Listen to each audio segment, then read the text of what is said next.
Yesus mengasihi saudara. Dia mau saudara bebas dari dosa. Dia mau saudara bebas daripada kutuk dosa. Dia mau saudara memperoleh satu hidup yang baru, hidup yang berkemenangan, hidup yang berhasil, hidup yang mempermuliakan Tuhan. Bahkan Tuhan menghendaki saudara memiliki satu hidup yang berkuasa melawan dosa dan berkuasa melawan setan. Jadi setan tidak lagi menguasai hidup kita. Kita yang mengusirkan dia di dalam nama Yesus. Saudara yang kekasih dalam nama Yesus, semalam kita telah melihat bahwasanya Tuhan Yesus telah menanggung dosa kita. Dia telah menjadi ganti kita, atau dikatakan dia telah menjadi substitusi kita, saudaraku. Artinya Yesus itu telah dijadikan dosa supaya kita menjadi benar di hadapan Tuhan.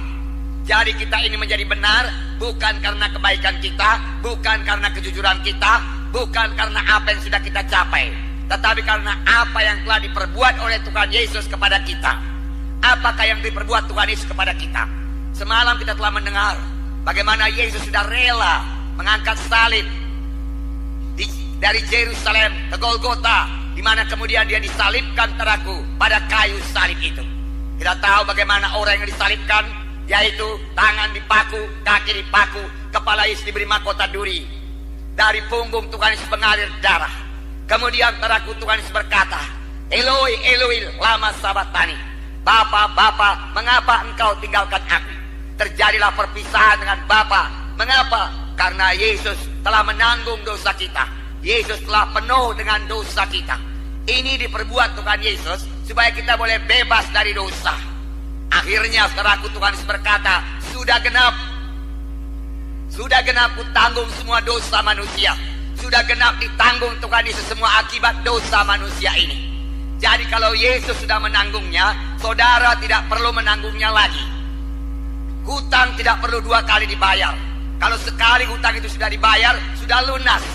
Yesus telah mengambil tempat saudara, sehingga saudara tidak perlu dihukum lagi, karena Yesus sudah dihukum. Inilah berita yang baik, berita Injil yang berkuasa menyelamatkan saudara. Itu sebabnya firman Tuhan berkata, dengan anugerah itu kamu diselamatkan oleh sebab iman. Itu bukan hasil karyamu, bukan hasil kerjamu. Jangan ada orang memegahkan dirinya. Jadi dengan anugerah, dengan karunia, berarti kita tidak membayar apa-apa. Keselamatan diberikan dengan cuma-cuma kepada kita, saudaraku. Karena Yesus sudah menanggung dosa kita, bukan karena kebaikan kita, saudaraku. Kebaikan manusia ini, saudaraku, hanya sebagai kain lapuk saja di hadapan Tuhan. Tidak bisa membawa kita ke surga. Itu kain lapuk yang tidak laku, yang tidak bisa dipakai, saudaraku. Pada malam ini, sepanjang saudara sudah menerima Yesus sebagai Tuhan dan Juru Selamat saudara, maka saudara sudah pasti selamat. Sudah menjadi anak-anak Tuhan. Seharusnya saudara juga bebas daripada perasaan bersalah. Jadi kalau setan mulai menuduh saudara, saudara belum benar, saudara masih orang berdosa, jawab kepada setan, tidak setan, saya sudah menjadi orang yang benar. Setan berkata, kau belum sempurna, masih banyak dosamu. Katakan, darah Yesus sudah menyucikan semua dosa saya. Kebenaran saya ini bukan karena kepintaran saya, bukan karena kejujuran saya, bukan karena kesanggupan saya, tetapi saya dibenarkan karena karunia Tuhan semata-mata, anugerah Tuhan semata-mata.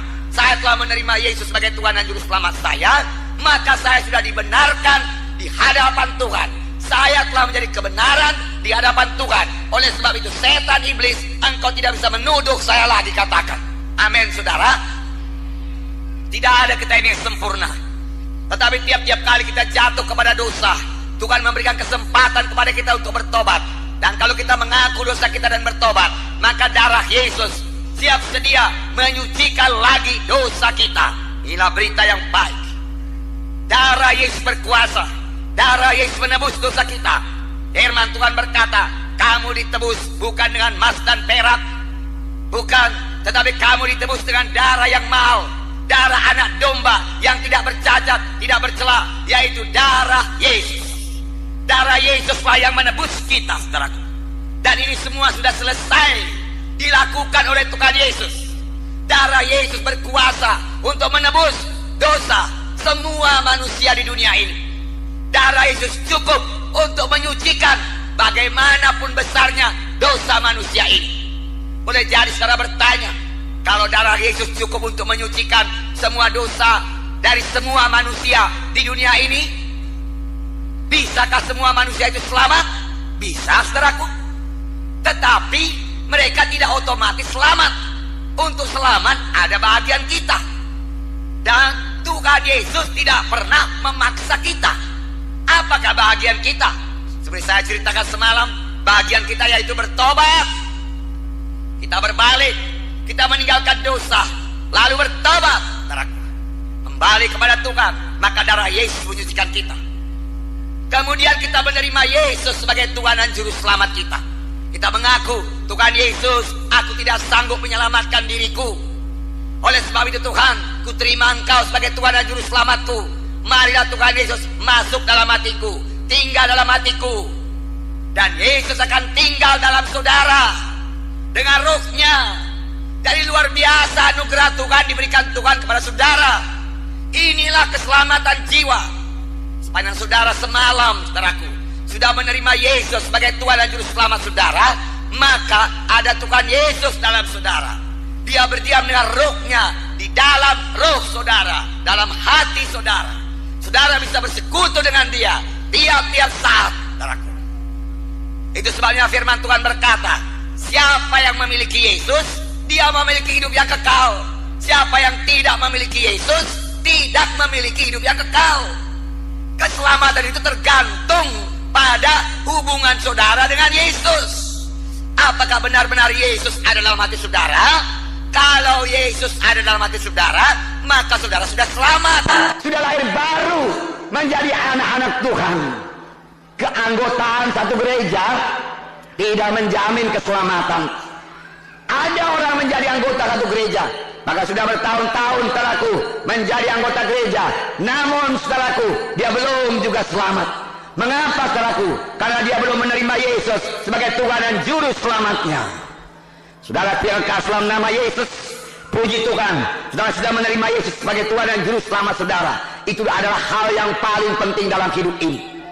Firman Tuhan berkata, apakah untungnya kepada seorang dia beroleh segenap dunia ini, tapi jiwanya binasa?